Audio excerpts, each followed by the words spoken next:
ચંદ્રબાબુ નાયડુ આંધ્રપ્રદેશના મુખ્યમંત્રી બની ગયા છે. ચંદ્રબાબુ નાયડુએ આંધ્રપ્રદેશના મુખ્યમંત્રી તરીકે શપથ લીધા હતા. ચંદ્રબાબુ નાયડુ ચોથી વખત આંધ્રપ્રદેશના મુખ્યમંત્રી બન્યા છે. આ દરમિયાન પીએમ મોદી, અમિત શાહ સહિતના નેતાઓએ હાજરી આપી હતી. ચંદ્રબાબુ નાયડુએ સૌથી પહેલા પદ અને ગોપનીયતાના શપથ લીધા હતા. તે બાદ જનસેના પાર્ટીના નેતા પવન કલ્યાણે શપથ લીધા હતા. પવન કલ્યાણને આંધ્રપ્રદેશના નાયબ મુખ્યમંત્રી બનાવવામાં આવ્યા છે. મંત્રીમંડળમાં તેલુગુ દેશમના 21, જનસેના પાર્ટીના 3 અને ભાજપના 1 મંત્રી બનાવવામાં આવ્યા છે. ચંદ્રબાબુ નાયડુના શપથ ગ્રહણ સમારંભમાં એનડીએ ગઠબંધનના કેટલાક નેતાઓ હાજર રહ્યા હતા. અમિત શાહ, જેપી નડ્ડા, નીતિન ગડકરી, રામદાસ અઠાવલે, અનુપ્રિયા પટેલ અને ચિરાગ પાસવાન પણ હાજર રહ્યા હતા. આ સિવાય મહારાષ્ટ્રના મુખ્યમંત્રી એકનાથ શિંદે, એનસીપીના નેતા પ્રફુલ્લ પટેલ, વેંકૈયા નાયડુ વગેરે પણ હાજર રહ્યા હતા.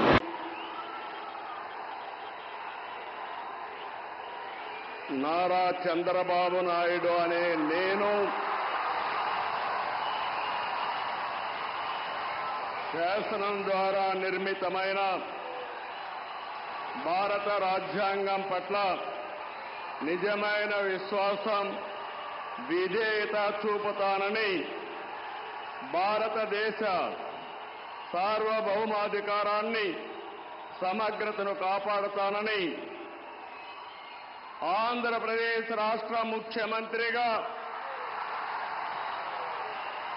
నా కర్తవ్యాలను శ్రద్ధతో, అంతఃకరణ శుద్ధితో నిర్వహిస్తానని, భయం గాని, పక్షపాతం గాని, రాగద్వేషాలు గాని లేకుండా రాజ్యాంగాన్ని, శాసనాలను అనుసరించి